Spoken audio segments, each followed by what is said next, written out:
Olá, amigos. Aqui é Alexandre Carvalho. E de início eu quero agradecer não só as mensagens, mas as ligações que recebemos com relação àquele vídeo anterior e que nós falávamos de refletir, tá? Sobre nossa postura com relação a esse Brasil que tanto amamos. De lá para cá, eu tenho recebido vários contatos de algumas pessoas que concordam que nós estamos transferindo o que é nosso para outros, Deus, Trump e por aí vai. E é uma coisa que nós temos que assumir. O Brasil depende de nós, tá? Nessa semana e de ontem para hoje, eu vi muitos colocando sobre a fala do ministro Fux na primeira turma do STF. Uma turma que a gente sabe, né, o que representa e o que são, tá?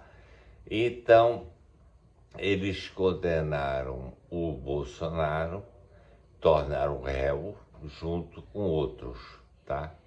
Um grande absurdo, uma coisa completamente ridícula, porque a gente bem sabe que Bolsonaro nada fez que o colocasse numa situação de réu.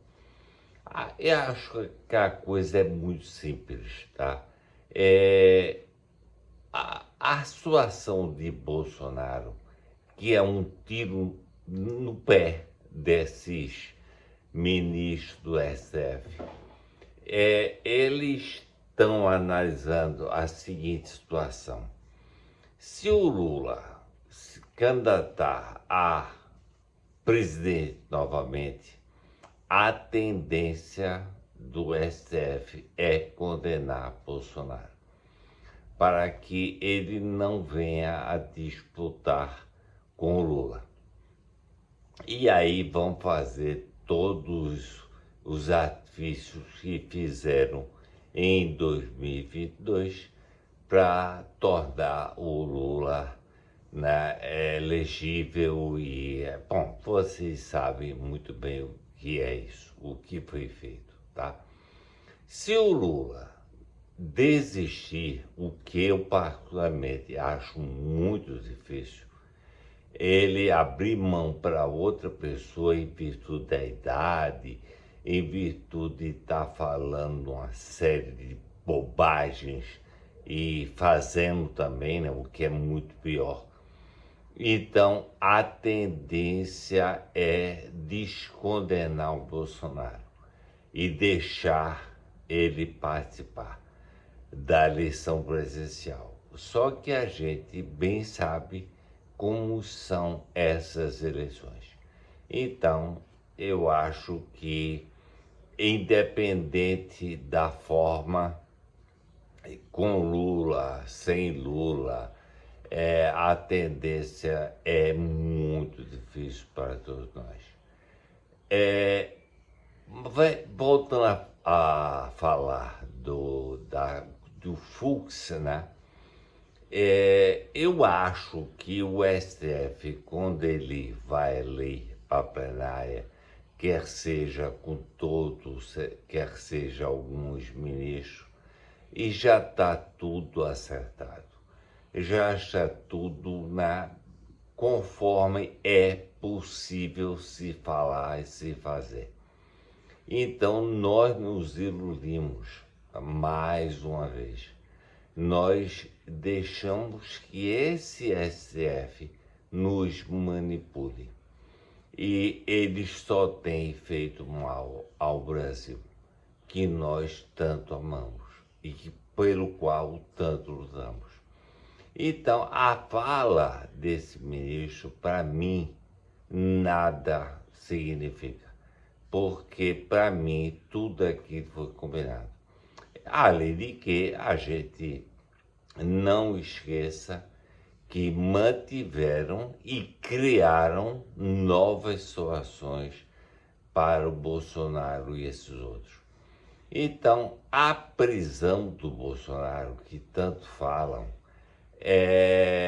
eu acho que eles não têm ideia das consequências, tá? Que podem surgir. Então, vamos aguardar, mas eu acho que vão encontrar alguma forma para tangenciar isso aí, tá? Lembremos que agora é o início de provas e levantamentos, etc., e que isso levará um certo tempo, mas com certeza eles vão encontrar um meio termo aí para tentar. E nós não podemos esquecer desse ato do dia 6 de abril, domingo que vem. Mais uma vez, a anistia está presente em todos nós.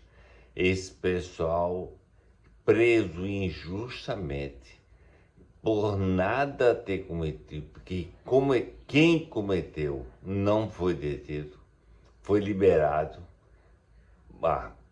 Nós vimos vídeos, etc. Então as pessoas estão lá que nada fizeram.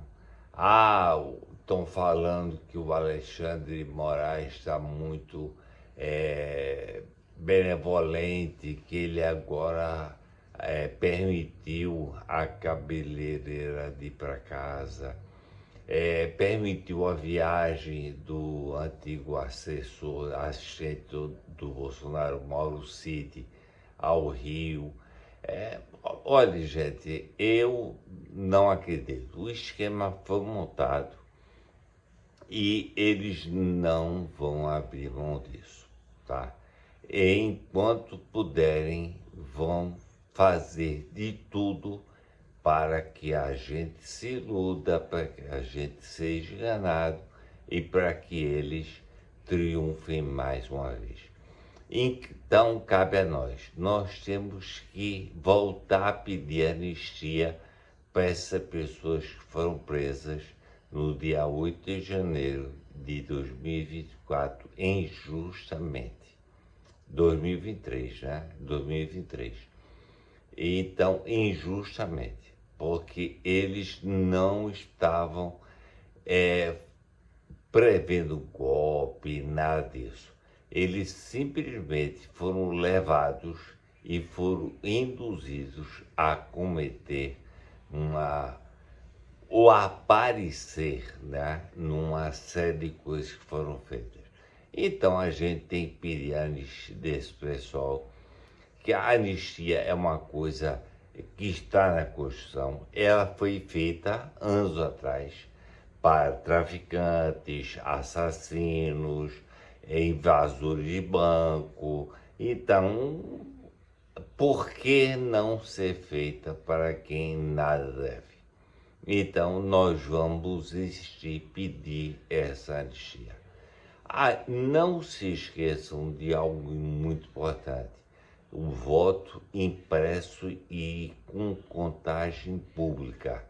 É outro ponto que nós não podemos abrir mão, porque ele é fundamental para todos nós, em todas as eleições, federais, estaduais, municipais, etc.